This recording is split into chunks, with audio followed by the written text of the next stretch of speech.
فکر. فکر عربی لفظ ہے.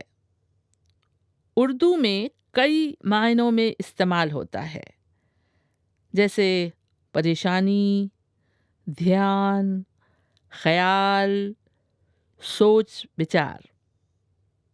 کوئی خاموش بیٹھا ہو تو پوچھتے ہیں تم کس فکر میں ڈوبے ہوئے ہو، یا کسی کو تسلی دیتے ہوئے کہتے ہیں تم فکر مت کرو، سب ٹھیک ہو جائے گا، یعنی پریشان مت ہو.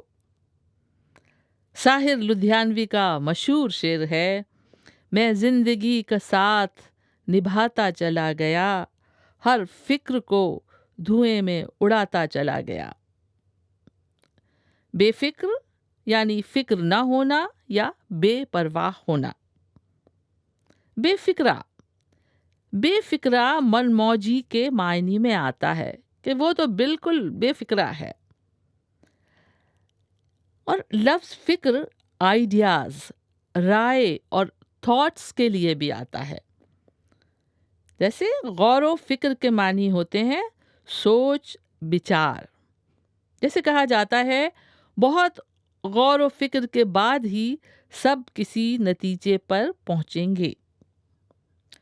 فکر سخن، فکر سخن کے معنی ہیں وہ غور و فکر یا سوچ بچار جو شاعر شعر کہنے کے لیے کرتے ہیں.